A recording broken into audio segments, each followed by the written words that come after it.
আকাঙ্ক্ষা কখন লোভে পরিণত হয়ে যায় তা কেউ বলতে পারে না। এবার তার পরিণাম কি হতে পারে তাও আমরা কেউ জানি না। আজ আমি আপনাকে বলছি, কোনো ব্যক্তি সব থেকে বেশি ক্ষতির সম্মুখীন তখনই হয় যখন সে এটা মনে করে যে সে সব থেকে বেশি সুরক্ষিত স্থানে রয়েছে। সে ভাবে যে সে সেখানে সুরক্ষিত রয়েছে। সে তখন অসাবধান হয়ে পড়ে, আর তখনই তাকে জীবনের সব থেকে বড় ক্ষতির সম্মুখীন হতে হয়। নিঃস্ব হয়ে যাওয়ার পরিস্থিতি কোনো মানুষের জীবনে তখনই আসে যখন তার কাছে প্রচুর সম্পত্তি থাকে এবং সে তার থেকেও অনেক বেশি সম্পত্তি অর্জন করতে চায়। সেই অনেক বেশি সম্পত্তি অর্জন করার চেষ্টায় সে এমন কিছু করে বসে যার ফলে তাকে সমস্ত সম্পত্তি হারাতে হতে পারে। একজন রচনাকার নিজেই নিজের প্রতিভা একদম শেষ করে দিতে পারে যখন সে অনেকগুলো কাজ নিজের কাঁধে নিয়ে নেয়। একটা গুরুত্বপূর্ণ কথা সবসময় মনে রাখবেন, আজ আপনি যেখানেই থাকুন না কেন, যেমনই যে কোনো স্থানেই থাকুন না কেন, এর পেছনে আপনার আকাঙ্ক্ষার একটা বিশাল ভূমিকা রয়েছে। কিন্তু মনে রাখবেন, আপনাকে শিখতে হবে যে কখন আর কিভাবে নিজের উচ্চাকাঙ্ক্ষাগুলিকে লাগাম পরাতে হবে, কারণ এটা অত্যন্ত আবশ্যক। তাই আসুন আর আমার সাথে ভালোবেসে বলুন, রাধা রাধা। রাত্রে আমরা সুখ নিদ্রা লাভ করি, আমরা স্বপ্ন দেখি, ভবিষ্যতের পরিকল্পনা করি, খুব ভালো লাগে।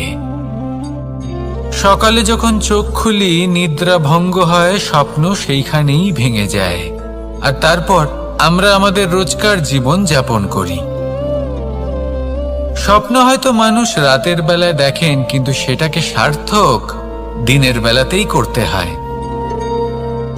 রাতে মধুর বাতাসের নিচে কোমল শয্যায় শুয়ে মাতার গলায় মিষ্টি গান শুনতে শুনতে নিদ্রায় আচ্ছন্ন হওয়া, স্বপ্ন দেখা, ভবিষ্যতের পরিকল্পনা করা বড়ই সরল। কিন্তু সকালবেলায় সময় মতো উঠে সূর্যের তাপ সহ্য করে, সেই উষ্ণতা সহ্য করে সর্বাঙ্গ ঘেমে গিয়ে নিজের পথ খুঁজে বের করা, সেই পথে অগ্রসর হওয়া, বাধা বিপত্তি এসবের সম্মুখীন হওয়া, আর তারপর লক্ষ্য লাভ করা, এগুলো কঠিন কাজ। এ হলো অত্যন্ত কঠিন কাজ। যদি আপনি চান যে স্বপ্ন আপনি দেখেছেন তা সত্যি হোক, তাহলে দিনের বেলায় আপনাকে বেরিয়ে কর্ম করতেই হবে, পরিশ্রম করতেই হবে। মনের এই চক্ষু দিয়ে স্বপ্ন দেখা সম্ভব, কিন্তু যদি আপনি বুঝতে পারেন যে এই স্বপ্নই হলো আপনার লক্ষ্য, তাহলে তাকে সার্থক করতে শুধুমাত্র পরিশ্রম দ্বারাই করতে হবে। তাহলে পরিশ্রম করুন আর আমার সাথে ভালোবেসে বলুন, রাধা রাধা। মানুষের জীবনে তিনটি গুণ অত্যন্ত প্রয়োজনীয়: শ্রদ্ধা, বিনম্রতা, যোগ্যতা। যদি জ্ঞান লাভ করতে চান তাহলে শ্রদ্ধার প্রয়োজন, যদি মান লাভ করতে চান তাহলে স্বভাবে বিনম্র হওয়া প্রয়োজন, আর যদি মনোবাঞ্ছিত স্থান লাভ করতে চান তাহলে যোগ্যতার প্রয়োজন। বিষয়টা সহজ। শ্রদ্ধা আপনাকে জ্ঞান দেবে, নম্রতা আপনাকে মান, আর যোগ্যতা উচিত স্থান দেবে। কিন্তু যদি আপনি এই তিনটি গুণ সম্মিলিত করেন, তাহলে এমন কিছু লাভ করবেন যা এই সব কিছুর থেকে অনেক ঊর্ধ্বে: সম্মান। আর এ হলো সেই সম্মান যা প্রত্যেক মানুষের নিজের জীবনে লাভ করতে চেষ্টা করা উচিত, কারণ এই হলো সেই সম্মান যার কারণে আপনি চলে যাওয়ার পরেও এই সংসার আপনাকে ভালোবাসবে আর মনে রাখবে। আসুন আমার সাথে ভালোবেসে বলুন, রাধা রাধা। অনেক সময় আমরা জীবনে অনেক মানুষকে এমন বলতে শুনে থাকি যে আমি অসফল হয়েছি কারণ আমার সময় ভালো যাচ্ছিল না। আমি এই জিনিসটা লাভ করতে চাইছিলাম কিন্তু করতে পারলাম না কারণ আমার সময়টা ভালো যাচ্ছিল না। আমি আমার জীবনে ওই মহান কাজটা করতে চাইছিলাম কিন্তু করতে পারলাম না। কেন? কারণ আমার সময়টা ভালো যাচ্ছিল না। কিন্তু যে মুহূর্তে ভালো সময় আমার জীবনে আসবে আমি সব কিছু প্রাপ্ত করব। এমন প্রায় প্রত্যেকেই বলেন। আসুন একটা কথা বোঝা যাক। একজন মালিকে দেখুন, সে প্রত্যেক দিন গাছের সেবা করে, তাকে জল দেয়, তার যত্ন আত্তি করে। কেন? প্রত্যেক দিন সেই গাছ ফল দেয় না। সঠিক সময় এলে তবেই সেই গাছ ফল দেয়, কিন্তু প্রত্যেক দিন মালি তার সেবা করে, তাকে যত্ন করে। শুধুমাত্র তখন করে না যখন সেই গাছ ফল দিতে সক্ষম। আর যদি মালি গাছের যত্ন প্রতিদিন না করে তাহলে হয়তো সেই গাছ ফল দিতেই পারবে না। এটাই হলো আমাদের জন্য একটা শিক্ষা। যখন সময় আমাদের জন্য অপেক্ষা করে না তখন আপনি সময়ের জন্য কেন অপেক্ষা করছেন? ভালো সময়ের জন্য অপেক্ষা করবেন না। ভালো এবং শুভ কর্ম দ্বারা ভালো সময়কে নিজের কাছে টেনে আনুন। নিরন্তর কর্ম করুন, পরিশ্রম করতে থাকুন। শুভ সময় আপনা থেকেই আপনার কাছে আসবে। আসুন আমার সাথে ভালোবেসে বলুন, রাধা রাধা। মানুষের এই সংসারে জীবনযাপন করার জন্য কিছু জিনিসের প্রয়োজন পড়ে। এমন কিছু আবেগ, এমন কিছু বস্তু আছে যেগুলো তার প্রয়োজন হয়। কিন্তু সব থেকে বেশি যে জিনিসটা তার প্রয়োজন হয় সেটা হলো সম্মানের। আমাদের ভালো লাগে যখন কেউ আমাদের সম্মান করে। আমরা কাউকে সম্মান করলে তারও সেটা ভালো লাগে। কিন্তু আপনি দেখবেন যে সংসারে বেশিরভাগ মানুষ দুটি মাপদণ্ডের ভিত্তিতে সম্মান করেন। হয় বয়স দেখে করেন বা উপার্জন দেখে, অর্থাৎ সেই ব্যক্তি কতটা উপার্জন করেন। এবার ভেবে দেখুন, এটা আবশ্যক নয় কারোর বয়স যদি বেশি হয় তার বুদ্ধিও ততটাই বেশি হবে। আবশ্যক এটাও নয় যে কোনো ব্যক্তি যদি অত্যন্ত ধনী হন বা তার মনও নির্মল হবে বা তিনি সৎকর্ম করবেন বা এমন কোনো কর্ম করবেন যাতে উনি সম্মান লাভ করতে পারেন। হতে পারে উনি ধনী কিন্তু দুশ্চরিত্র। সেই জন্য বয়স বা উপার্জন দেখে কোনো ব্যক্তিকে সম্মান করবেন না। কর্ম দেখুন। যদি গভীরভাবে ভেবে দেখেন তাহলে দেখবেন যদি কোনো মানুষ কোনো সৎকর্ম করেন তাহলে তার প্রতি হৃদয় থেকে সম্মান জাগ্রত হয়। এটাই হলো সেই সম্মান যা অর্জন করতে হবে।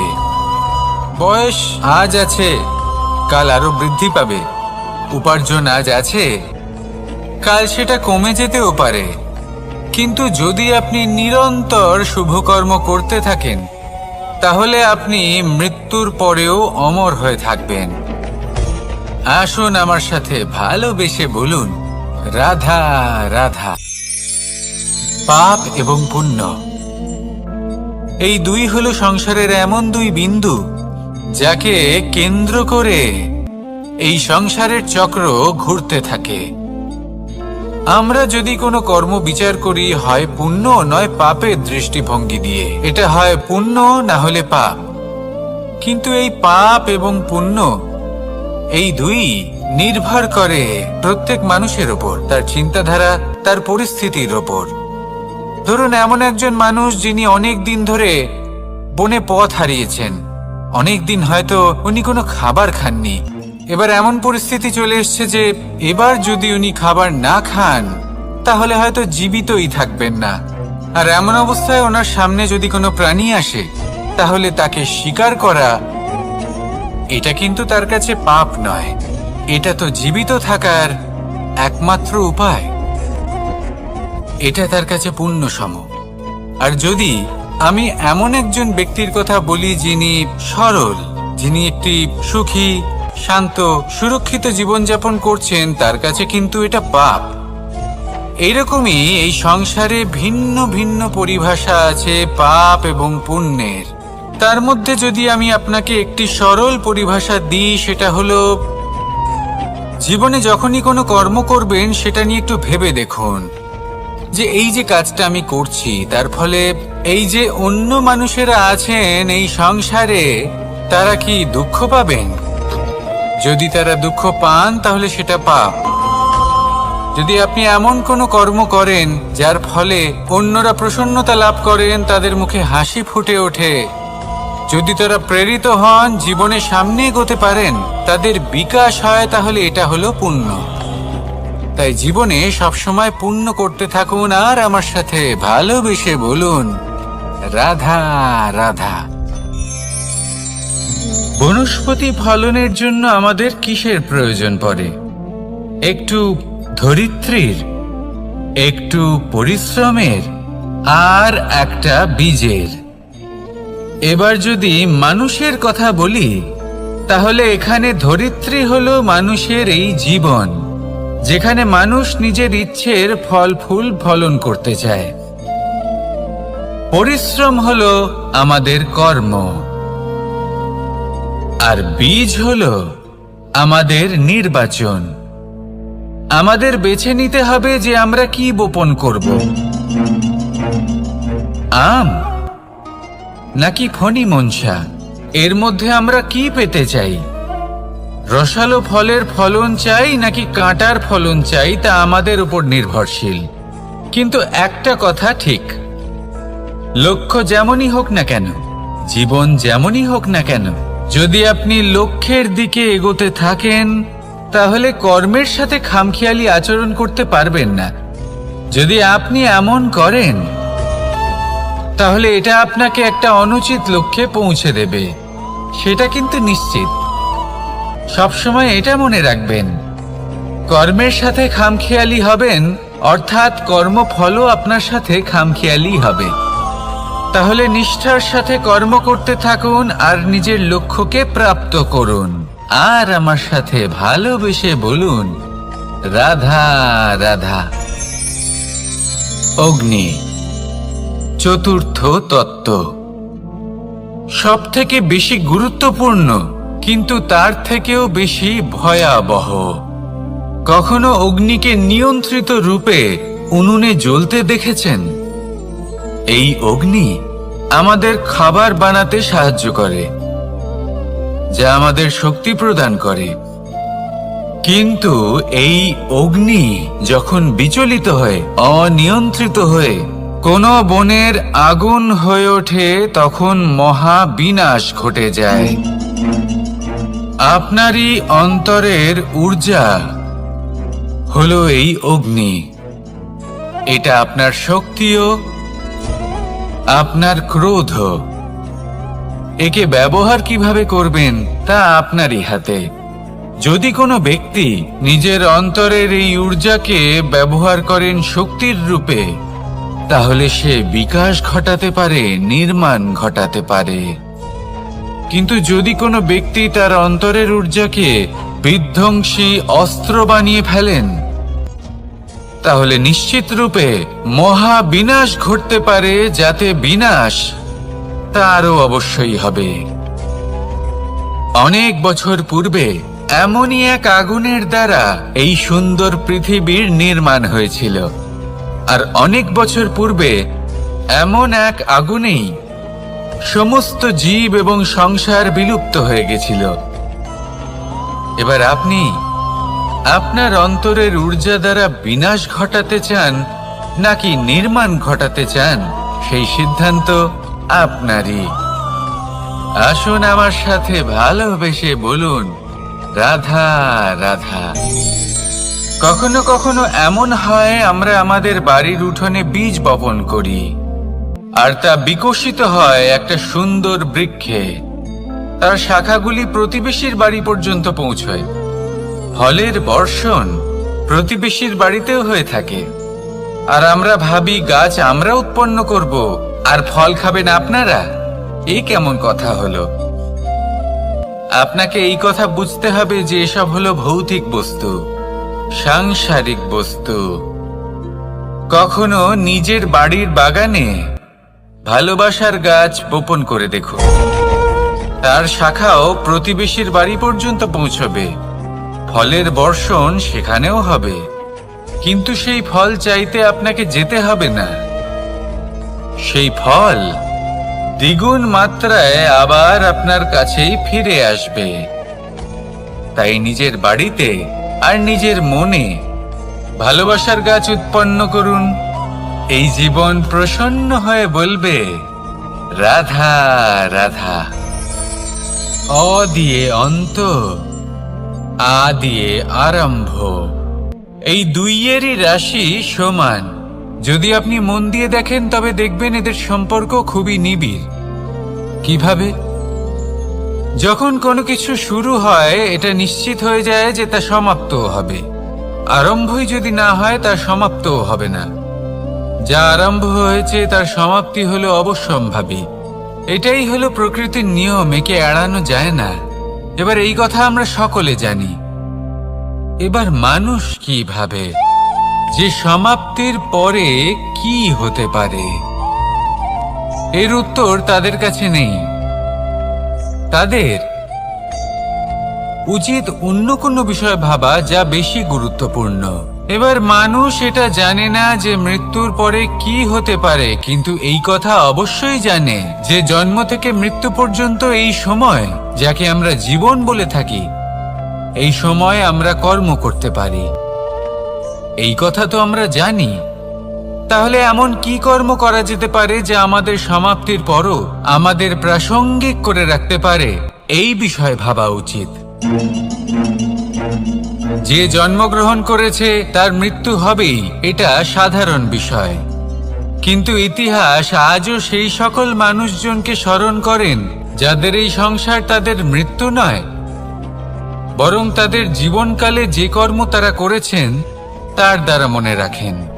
সেই কর্মের কারণে এই সংসারে তাদের নাম, তাদের কর্ম, তাদের ব্যক্তিত্ব, তাদের কীর্তি অমর হয়ে থাকে এবং থাকবে।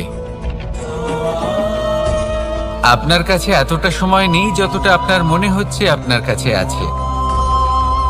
সেই জন্য যত শীঘ্র সম্ভব শ্রেষ্ঠ কর্ম করুন, যতটা পারবেন ততটা অধিক সুকর্ম করুন। এই সংসারে নিজেকে অমর করে তুলুন আপনার মৃত্যুর পরেও, আর আমার সাথে ভালোবেসে বলুন, রাধা রাধা। উমাই কি, আমি কখন থেকে এখানে অপেক্ষা করছি, হাত পেতে দাঁড়িয়ে রয়েছি যাতে একটা ফল আমার হাতে এসে পড়ে এবং সেটা আমি খেতে পারি। কখন থেকে অপেক্ষা করছি, কিন্তু সেটা হচ্ছেই না। এবার আপনি বলবেন যে এসব কি বলছি, এ কি অদ্ভুত কথা বলছি। যদি ফল খেতে হয় তাহলে আমাকে বৃক্ষে চড়তে হবে, ফলের কাছে পৌঁছতে হবে, তবেই তো ফল পাবো। এবারে এটা অত্যন্ত সহজ ব্যাপার, কিন্তু এই বিষয়টা আপনি নিজের জীবনের প্রসঙ্গে ভেবে দেখুন। লক্ষ্য কোথায় আছে আপনি জানেন, সেই লক্ষ্যে পৌঁছানোর পথ কি সেটাও আপনি জানেন, সেই পথে চলার ক্ষমতাও আপনার রয়েছে, কিন্তু তাও আপনি নিজের লক্ষ্য লাভ করতে পারছেন না। কেন? কারণ আপনি অপেক্ষা করছেন যে লক্ষ্য আপনার সামনে চলে আসবে, কিন্তু তা হয় না। লক্ষ্য সে যাই হোক না কেন, ধন হোক, প্রেম হোক, কোনো সম্মান হোক বা মোক্ষ হোক, যদি আপনি তার দিকে অগ্রসর না হন তাহলে ফল প্রাপ্তি অসম্ভব ব্যাপার, তা কোনোদিনই হবে না। সেই জন্য আপনার চোখের সামনে আপনি যদি নিজের লক্ষ্যকে দেখতে পান তাহলে উঠুন এবং সেই দিকে অগ্রসর হতে শুরু করুন। নিজের অন্তরের সকল অশুভ গুণ দূর করুন, অলসতা ত্যাগ করুন, অজ্ঞানতা ত্যাগ করে দিন এবং চলতে থাকুন। অবশ্যই মনোবাঞ্ছিত ফল লাভ করতে পারবেন। মনে রাখবেন, চলতে থাকলে তবেই লক্ষ্য প্রাপ্তি হবে। অপেক্ষার দ্বারা শুধুমাত্র মৃত্যু লাভ হবে। আসুন আমার সাথে ভালোবেসে বলুন, রাধা রাধা। পাখি কখন জন্ম নেয়, কখন উড়তে শেখে, কখন বাসা বানাতে শেখে, কখন নিজের মৃত্যু লাভ করে, এসব আমাদের মধ্যে কেউ জানি না। কিন্তু পাখি একটা কথা খুব ভালো করে জানে, যে এই সংসারেও যা কিছুই করুক না কেন, এই সংসারের ওকে নিয়ে কিচ্ছু যায় আসে না। এবার আমরা কি করি? কোনো কাজ করার আগে আমরা এটা ভাবি যে এই সংসার যদি আমাকে দেখে ফেলে তাহলে কে জানে এই সংসার কি ভাববে, আমার প্রতিচ্ছবি কেমন তৈরি হবে কে জানে, কে জানে কি হবে আদি ইত্যাদি। এই সব ভাবনায় আমরা মগ্ন হয়ে যাই। কিছুটা এমন ভাবে মগ্ন হই যে বর্তমানের কর্মের এই জীবনের যাত্রাপথে সেই সময়ের আনন্দ উপভোগ করতে ভুলে যাই। এবার দেখুন একটা পাখি কি করে, ওর কর্ম হলো গান গেয়ে চলা। ওই পাখি গেয়ে চলে, কেউ ওর গান শুনুক বা না শুনুক, কেউ আদৌ শুনছে কিনা সেই বিষয়টা নিয়ে সেই পাখির কিছুই যায় আসে না। সেই পাখি নিজের কর্ম করতে থাকে। হয়তো সেই জন্যই আপনি কখনো কোনো পাখিকে কাঁদতে দেখবেন না।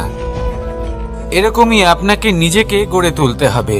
প্রথমে নিজেকে জিজ্ঞেস করুন, এই যে কর্ম আমি করতে চলেছি সেটা কি উচিত? যদি আপনার মনে হয় সেটা উচিত, তাহলে সেটা প্রমাণ করুন। এটা ভাববেন না যে এই সংসার কি ভাববে। আসুন আর আমার সাথে ভালোবেসে বলুন, রাধা। এই সংসারের সব থেকে বড় সুখ কি? কেউ বলবেন নিজের লক্ষ্য প্রাপ্ত করা, কেউ বলবেন ধন উপার্জন করা, কেউ বলবেন নিদ্রাই সব থেকে বড় সুখ, কেউ বলবেন রাজ্য লাভ করা, আবার কেউ বলবেন মাতার হাত থেকে খাবার খাওয়া, আদি ইত্যাদি। কিন্তু যদি সত্যি কথা বলি, এই সংসারের সব থেকে বড় সুখ হলো সেবা করা। কখনো কাউকে সেবা করে দেখুন। এই সেবা দ্বারা অন্য কোনো মানুষের আশীর্বাদ লাভ করাতেই সুখ রয়েছে। আপনার সেবা ভাব দ্বারা যখন কোনো মানুষ নিজের অন্তরাত্মা থেকে আপনাকে আশীর্বাদ করে, তার থেকে বড় সুখ আর কিছুই নেই। কারণ প্রত্যেক মানুষের মধ্যে ঈশ্বর বাস করেন। নরের সেবাই হলো নারায়ণের সেবা। নিষ্কাম সেবা করাই হলো সব থেকে বড় সুখ। তাই নিজের অন্তরে সেবার এই ভাব জাগ্রত করুন। যে সুখের কথা আমি বলছি সেই সুখ অনুভব করেই দেখুন। এই মন সুপ্রসন্ন হয়ে বলবে, রাধা রাধা। বাহ! পুষ্পের সুবাস আমার খুব ভালো লাগে। অত্যন্ত সুন্দর হয় এই পুষ্প। এইভাবে চারিদিকে পুষ্প দেখে মন আনন্দিত হয়ে ওঠে। এবার আপনারা ভেবে দেখুন, আমার চারিদিকে পুষ্প নয়, আগুন আছে। তাহলে কি হবে? আমার শরীর কি জ্বলে যাবে না? অবশ্যই জ্বলবে। শরীরকে কি আগুনের তাপ সহ্য করতে হবে না? অবশ্যই সহ্য করতে হবে। এটাই হলো প্রকৃতির নিয়ম। এই নিয়ম কিন্তু আমরা সবাই জানি, কিন্তু আমাদের মধ্যে বেশিরভাগ মানুষ এই বিভ্রান্তি নিয়ে বাঁচি যে এই যে প্রকৃতির নিয়ম তা আমার ওপর প্রযোজ্য নয়। তা কিন্তু নয়। আমাদের চতুর্দিকে এই যে নিসর্গ রয়েছে, আমরা তার কতটা ক্ষতি করি সেটা একবার ভেবে দেখুন। আমরা বনাঞ্চল জ্বালিয়ে দিই, বায়ু দূষিত করি, জল দূষিত করি, প্রাণীদের হত্যা আমরা করি। কেন? এই নিসর্গ আমরা নষ্ট করি, যদিও আমরা জানি যে আমরাও হলাম এই নিসর্গেরই অংশ। এবার দেখুন, শরীরের কোনো অংশে যদি আগুন ধরান, আস্তে আস্তে সমস্ত শরীরও জ্বলে যাবে। সেইভাবেই নিসর্গ যদি নষ্ট হয়ে যায়, তাহলে মনুষ্য জাতিও নষ্ট হয়ে যাবে। তাই এই যে নিসর্গ আপনি দেখছেন, এই পুষ্প, এই বৃক্ষ, বায়ু, জল, এদের সকলকে রক্ষা করুন। নষ্ট নয়। মনে রাখবেন, যদি নিসর্গ থাকে মানুষ থাকবে, যদি নিসর্গ থাকে তাহলেই জীবন থাকবে। আসুন আমার সাথে ভালোবেসে বলুন, রাধা রাধা। এই সংসারে সবাই বলেন আমি অর্জুনের মতো হয়ে উঠতে চাই। সবাই চায় যে তারাও যেন অর্জুনের মতো গান্ডীব লাভ করে।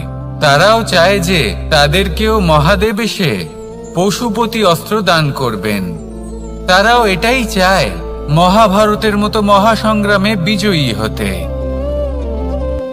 কিন্তু সবাই ভুলে যান যে অর্জুন যা হতে পেরেছিলেন সবকিছুই অর্জন করেছিলেন। যদি আপনিও অর্জুনের মতো গান্ডীব লাভ করতে চান, তবে আপনাকেও তার মতোই শ্রেষ্ঠ কাঠ নির্বাচন করতে হবে। সেই কর্ম আপনাকেই করতে হবে। তার প্রত্যঞ্চা যাতে তীব্র হয়, তার জন্য আপনাকে সর্বশ্রেষ্ঠ দড়ি খুঁজে বের করতে হবে। আপনার বাণ যাতে ঘাতক হয়, সেই জন্য আপনাকে নতুন নতুন ধাতু খুঁজে বের করতে হবে। সেই শিক্ষা আপনাকে লাভ করতে হবে, তবেই আপনার ইচ্ছে পূর্ণ হবে। অর্জুন হওয়া বড়ই সরল, যদি আপনি কিভাবে অর্জন করতে হয় তা জানেন। শুধুমাত্র স্বপ্ন দেখেন যারা, তারা কখনোই অর্জন করতে পারবেন না। কিন্তু যদি কেউ অজ্ঞাতবাস ভোগ করতে পারে, যদি কেউ লাক্ষাগৃহ থেকে পালিয়ে বাঁচতে পারে, যদি কেউ কঠোর তপস্যা করতে পারে, প্রতীক্ষা করতে পারে এবং পরিশ্রম করতে পারে, তাহলে সে অর্জুন অবশ্যই হয়ে উঠবে। যদি আপনি অর্জুন হয়ে উঠতে চান, তাহলে কর্ম করতে শিখুন আর আমার সাথে ভালোবেসে বলুন, রাধা রাধা। জীবন থাকলে লক্ষ্য অবশ্যই থাকবে।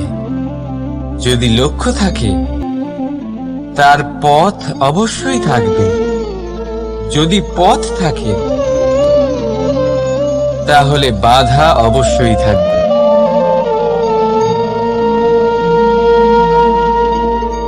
আর এর উপরেই নির্ভর করে যে আমরা জীবনে সফল হব না অসফল, পুরস্কারের ভাগীদার হব নাকি তিরস্কারের।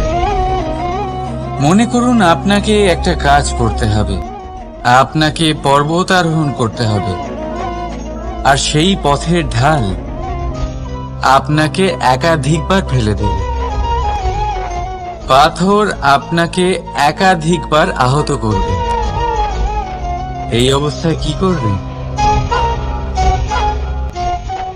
সাধারণ মানুষ বেছে নেয় প্রতিশোধ।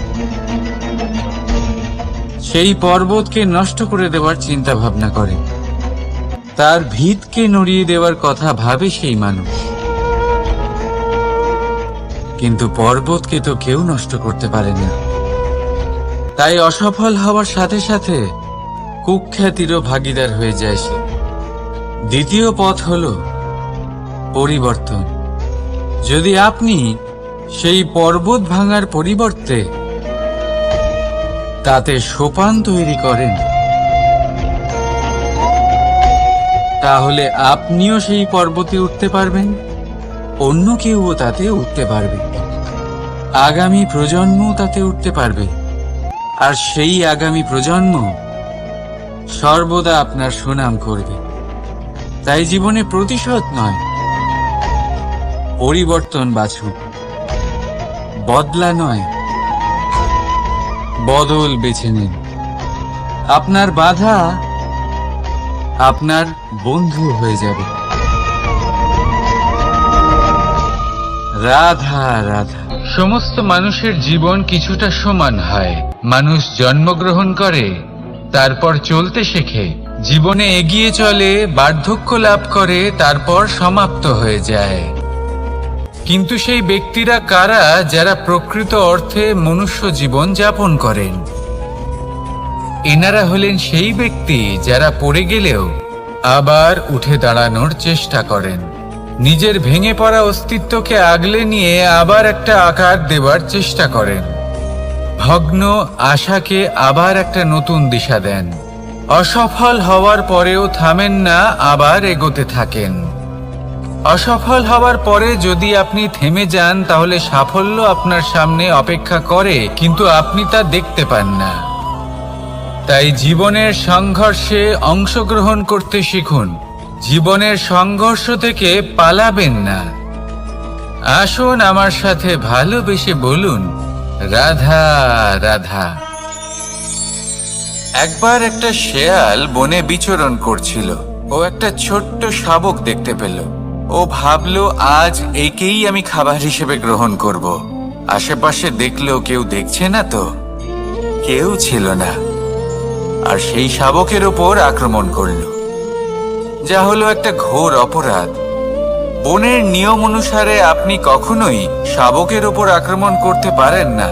তারপর এই খবরটা যখন রাজা সিংহ জানতে পারলেন, সভার আয়োজন করলেন। কিন্তু সেখানে শেয়াল বলল, আমি তো এরকম কিছু করিনি। কিন্তু যদি আপনি এরকম বলেন, কোনো প্রমাণ দিন, এর কোনো সাক্ষী আছে? তখন রাজা সিংহ পেঁচাকে ডেকে পাঠালেন, যে সেই মুহূর্তে বৃক্ষের শাখার ওপর বসেছিল। সে সব কিছু দেখেছিল।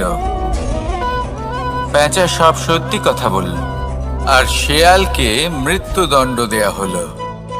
এবার এই কাহিনী আমি আপনাকে কেন শোনালাম? কারণ মানুষও কখনো কখনো এরকম কর্ম করেন যা শিয়াল করেছে। এটা ভাবেন, কেউ দেখছে না যখন আমি অনুচিত কর্ম করতেই পারি। কিন্তু না, আপনি যাই করুন না কেন, কেউ না কেউ অবশ্যই তা দেখছে। কোনো ব্যক্তি না হলেও কোনো প্রাণী, না হলে কোনো যক্ষ বা দেব বা প্রেত। যদি এনারা কেউ না দেখেন, তাহলে ধরিত্রী মাতা দেখেন, যেখানে দাঁড়িয়ে আপনি সেই কর্ম করছেন, তাই না? তাই একটা কথা সবসময় মনে রাখবেন, কে দেখছেন কে দেখছেন না সেই বিষয়ে ভাবা ছেড়ে দিন। এটা খুব সহজ কথা। আপনি যদি উচিত কর্ম করেন, উচিত ফল পাবেন। যদি অনুচিত কর্ম করেন, তাহলে আপনি অনুচিত ফল অবশ্যই পাবেন। সেই জন্য উচিত পথে চলতে থাকুন, উচিত কর্ম করতে থাকুন, আর আমার সাথে ভালোবেসে বলুন, রাধা রাধা। আপনি কখনো কোনো বাজকে নিজের বাসা বানাতে দেখেছেন? এই বাজ যখনই কোনো বাসা বানায়, তখন উঁচু গাছের ডালে বা কোনো পর্বতের শিখরে বাসা বানায়, অনেক উচ্চতায়। আর সেখানে তার সন্তানও জন্মগ্রহণ করে। যখন এই সন্তানেরা জন্মায়, তখন এই বাজ খুবই ভালোবেসে এবং খুব সাবধানে এদের পালন পোষণ করে। নিজের ঠোঁট দিয়ে তাদের ঠোঁটে খাবার পরিবেশন করে। কিন্তু যেই সেই সন্তানেরা হৃষ্টপুষ্ট হয়ে যায় এবং সেই কথা বাজ নিজে বুঝতে পেরে যায়, সেই বাজ নিজেই সেই বাসা ছিন্ন ভিন্ন করে দেয়। সেই সন্তান যাদের সবেমাত্র ডানা গজিয়েছে, কিভাবে উড়তে হয় তারা জানে না, সেই সন্তানগুলিকে উচ্চতা থেকে ঠেলে দেয়। সেই সন্তান প্রথমে ভয়ভীত হয়ে যায়। তারা সামনে মৃত্যুকে দেখতে পেয়ে ভয়ের কারণে তাদের ডানা ঝাপটাতে থাকে। আর সেই প্রক্রিয়াতেই সেই সন্তানগুলি উড়তে শুরু করে দেয়। এবার এই ঘটনায় আমরা কি শিক্ষা পেতে পারি? এটাই, যদি আপনি মাতা পিতা হন, তাহলে নিজের সন্তানকে অবশ্যই স্নেহ করুন, কিন্তু তাদেরকে নিজের আঁচলের তলায় বেঁধে রাখবেন না। যদি আপনি চান আপনার সন্তান জীবনে উন্নতি করুক, তাহলে নিজের মুঠো থেকে তাদের স্বতন্ত্র করে দিন। এই সংসারে সংঘর্ষ করতে দিন। সেই সন্তান নিজেই বুঝতে পারবে যে জন্মের সময় পাওয়া ডানা কি করে ব্যবহার করতে হয়। আর আপনার চোখের সামনে আপনার সন্তান এই আকাশে উড়তে থাকবে। তাহলে আসুন আমার সাথে ভালোবেসে বলুন, রাধা রাধা। সংসারে সবচেয়ে পবিত্র মানা হয় গঙ্গা জলকে। কখনো ভেবে দেখেছেন কেন? কারণ গঙ্গা জলের আবির্ভাব অত্যন্ত শুদ্ধ হয়, তার জন্ম শুদ্ধ হয়, যেখান থেকে তার শুরু সেটাই শুদ্ধ হয়। আর শুরুটা শুদ্ধ হওয়া অত্যন্ত আবশ্যক। আমাদের জীবনে সবই শুরু হয় আমাদের ভাবনা থেকে। নিজের ভাবনাকে শুদ্ধ রাখুন, কারণ এই ভাবনা থেকেই আবির্ভাব হয় শব্দের।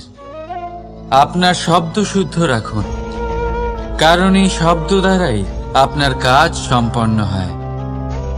আপনার কাজ শুদ্ধ রাখুন, কারণ এই কাজ দ্বারাই তৈরি হবে আপনার স্বভাব।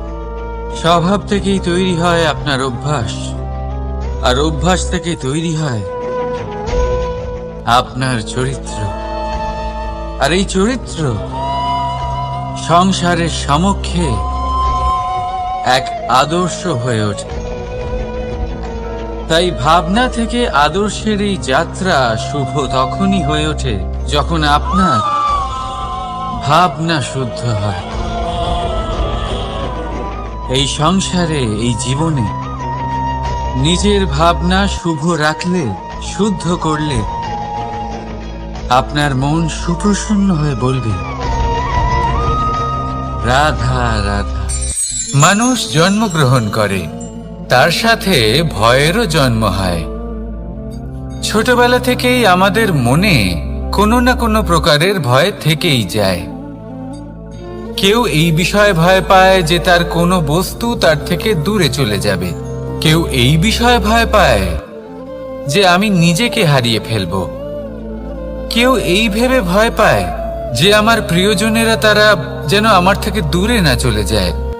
কেউ এই ভেবে ভয় পায় যে আমরা যেন পথ না হারিয়ে ফেলি, আদি ইত্যাদি। কিন্তু সত্যি কথা বলতে, ভেবে দেখুন এই ভয় বাস্তবে কি? শুধুই একটা মনস্থিতি, আর কিছুই নয়। যা কিছু আপনি জীবনে পেয়েছেন তা একদিন আপনাকে হারাতে হবে। এই জীবন হলো আপনারই, কিন্তু তাও একদিন সমাপ্ত হবে। তাই ভয় পেয়ে কি লাভ? এই ভয় শুধু আপনাকে জীবন যাপন করা থেকে বাধা দিচ্ছে, আর কিচ্ছু নয়। পথ হারিয়ে ফেললেই বুঝতে পারবেন যে নতুন পথ কিভাবে বানাতে হয়। কিছু মানুষকে জীবন থেকে হারালে তবেই আপনি বুঝবেন যে আপনার আপনজনকে। এই ভয়ের কারণে ভীত হয়ে থাকবেন না। এই তারা নক্ষত্র অন্ধকারের অভাবে গুরুত্ব হারায়। শিবকেও মহাদেব হবার জন্য বিষপান করতে হয়েছিল। প্রত্যেক পরিস্থিতি, প্রত্যেক সাফল্য আপনার পরীক্ষা নেবে। তাতে উত্তীর্ণ হওয়া হলো আপনার কর্ম। যখনই আপনি ভয় পাবেন বা সংকটের সম্মুখীন হবেন, তখন সাহসের সাথে তার সম্মুখীন হন। মনে রাখবেন, যে সম্মুখীন হতে জানে, সাফল্য তার সাথে সবসময় থাকে। আসুন আর আমার সাথে ভালোবেসে বলুন, রাধা রাধা। আমাদের হাতটা দেখুন। এই হাতে 5টা আঙুল আছে, যা ভিন্ন ভিন্ন ধরনের। একরকম কেন নয়? কারণ হলো প্রত্যেকের নিজের নিজের গুরুত্ব আছে, নিজের নিজের মাহাত্ম্য আছে।